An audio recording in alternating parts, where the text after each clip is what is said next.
сайн байцгаана уу? Номын ертөнц клубын дэд ахлагч юм Батчаан. Өнөөдрийн манай байгаль экологийн тухай 50 номын подкастт Номын ертөнц клубын гишүүн Мишель ирсэн байна.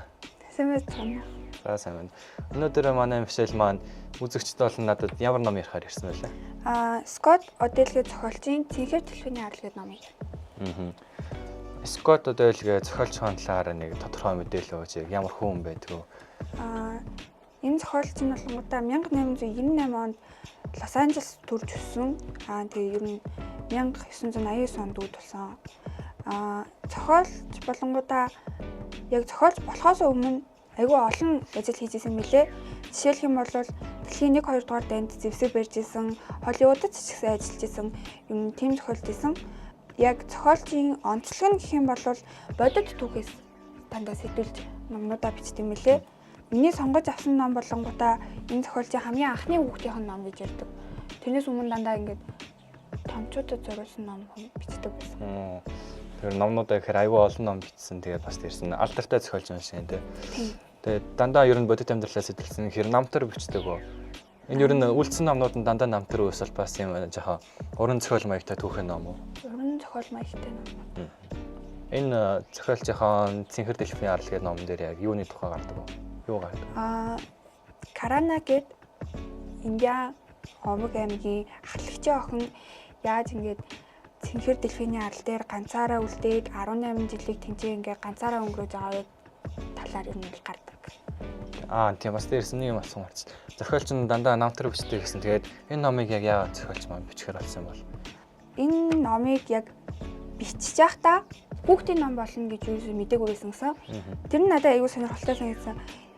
Өмнө нь дандаа томчуудын тухай томчууд зориулсан ном насан турш хүмүүс зориулсан. Тийм хүмүүс зориулсан ном бичдэг байсан ч гэсэн энэ номыг бичээд яг дараа нь уншиж үзээд энэ хүүхдийн ном юм байна гэдэг юм бол сүүлд нь бол мэдсэн гэсэн.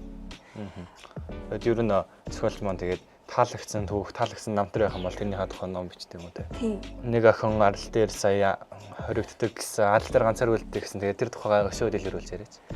Энэ арал дээр ер нь бол яг Галас ат гээд энэ Каранагийн охины овог аймаг амьдардаг хгүй. Карана болонготой ер нь бол овгийн ахлагчийн охин. Хоёр дахь охин. Тэгээд ер нь бол алиутууд гээд Оросын ер нь бол анчууд байдаг хгүй. Тэд нар арал дээр нь ирснээр ер нь хамгийн эхэлдэг. Алиутууд гэдэг нь бол болонготой анчид гэсэн шүү дээ. Тэд нар яг тэдний арал ер нь бол нэлээд халиутай байсан билээ. Тэр халиуны арсыг ер нь бол авах гэж тэр ер нь Цэнхэр дэлхийний арал дээр очдог хгүй. Арлынхаа амьтдыг өгж байгаа юм чи шан харамж авахгүй байна гэж байхгүй шүү дээ. Тэгээд шан харамжаас болж ер нь бол энэ хоёр хүмүүс дайтаж эхэлдэг хгүй. Муудалцаад үл ойлголцохоо дайтаад. Тийм. Ер нь тэгэж дайтаж агаад овгийн ахлагч маань хорлогдчихдаг. Тэгээд ер нь бол за одоо шинэ ахлагчаа томилоод одоо бид нүүх ёстой байна гэдэр гэж гарч ирээд тэр нь бол нүүж эхэлдэг хгүй. Тэгжсэн чинь Карана маань доор нэг эрэгтэй дүүтэй. Тэгээ эрэгтэй дүү ачаагаа бэлтэж байхдаа юмаа орхиод тэгээ онгоцон сууж чадаагүй үлддэг хгүй юу? Карана дүүгээ би ганцаар ингэ үлдээж чадахгүй гээд онгоцноосоо нэгэнт явцсан онгоцноос үсэрч буугаад тэр нь бол дүүтэйгээ хоёулахнаа арал дээр үлддэг. Дүүн яг хэдэн настай болоод тэгсэн юм бол? Дүүн жоохон. Тийм. Тэдний арал дээр бас золбор нохоонууд айгүйх байдаг. Тэгээ дүүн нэг өдөр нэг өглөө Каранагс эргэтэн золбор нохоонд хорлогдсон байгаа. Тэгээд Карана ер нь арал дээр ганцаархнаа үлдээжсэн гэхгүй юу? Тэгээд тэр арал дээр ер нь яаж тиссэн тухай гардаг юм уу? Яаж амьдарч ийсэн гэдэг. Эхэндээ Карана болонгуудаа ер нь нэлээд олон дайсантай байсан. Ялангуяа золбор нохоонуудтай яг дэлхийд нэрч дүүгийг алчсан байгаа шүү дээ. Тэгэд явж байгаад тэр золбор нохоонуудын ахлагч нь гэж нэг нохоо байдаг хгүй юу? Айгу нэлээд том биетэй, саарл үстэй, шар нүдтэй гэж гардаг. Тэр нохоог ер нь бол хөшөө аавна гэж ер нь аюу тийм хөш санд явж байгаад тэр нохоог тэжээхэр болчихдээ. Гинтсэн багт нь имчлээд тэр нохоо ер нь бол за энэ надад хянуулахад юм шиг байна гэж тэгээд ер нь Каранатай үлддэг байхгүй юу? Тэгэж тэр хоёр ингэж найзууд болсноор Карана ингээд за ер нь амьтдыг хороогоод хэрэггүй байна. Алстаа миний найзууд ч болж магадгүй ингээд байд юм байна гэд тэр нь амтан хороохоо болж эхэлдэг байхгүй юу? Карана ингээд мэдээж мах хидэж Тий. яасан маш тий. Ер нь бол ургамлаар ер нь хооллож явчихсан гэж гардаггүй. Номноос авч болохоор сургамж байсан уу? Ямар нэгэн төрлийн хүмүүс төгсөж зориулсан. Ер нь төвчээртэй байвал мэдээж ямар нэгэн зүйлд хүрнэ гэдгийг сургамж авч болохоор байсан. Тэгээд байгаль дээр байгаа амтан ургамал ерөөсөө дайсан биш. Хамтран оршиж болохоор тийм зүйлүүд бас аягүй их байдаг гэдгийг харуулсан юм байсан. Нэг юм нь дайсан шиг санагдсан хүн ч гэсэн найз болж болдсон шүү гэдгийг харуулсан байна. Ойлголоо.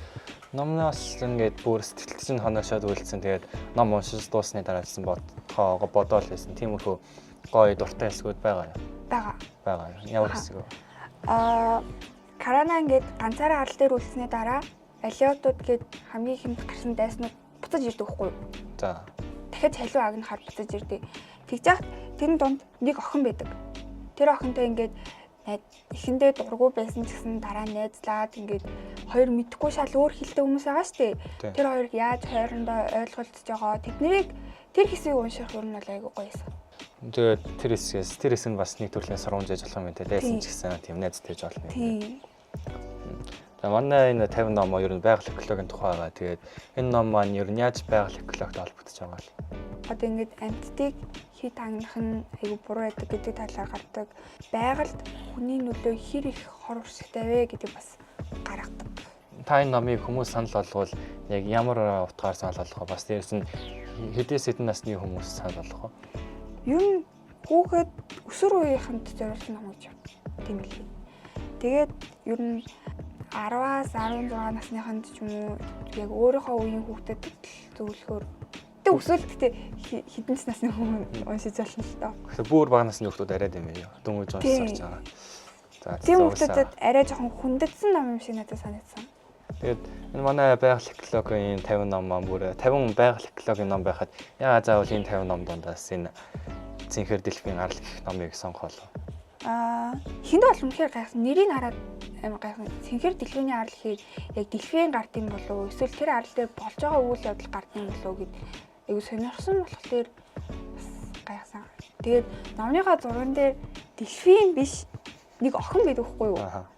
Тэр охин яаж яваад Цэнхэр дэлхийн аралтай холбогдсон юм болоо гэж айгу сонирхоод ер нь уншсан юм. Бас дээрс нэрээ хачин жахан сони энэ номтойгоо холбоогч юм шиг. Тэр талаараа зохиогч нь ямар нэгэн тайлбар өгсөн байсан уу? Яг яагаад энэ номыг Цэнхэр дэлхийн арал гэж нэрлсэн бэ? Энэ тал дээр болонготой зохиолч ямар нэгэн хэлэг байсан. Гэтэ би болонготой энэ арал дээр болж өнгөрж байгаа зүйлүүд болохоор бас тэгж нэрүүг нь өгсөн болов уу гэж бодсон. Дэлхийн бол гараагүй та. Дэлхийн бол гараагүй. Манай подкастны хүсэлтийг урилгыг аваад энд хүрэлцэж ирээд надад бол манай үзэл сонсогчдод ийм гоё номыг ярьсан гişэлдээ баярлалаа. Урьж оруулсан бас баярлалаа. Дараагийн дугаараар уулзтлаа. Түр баяртай.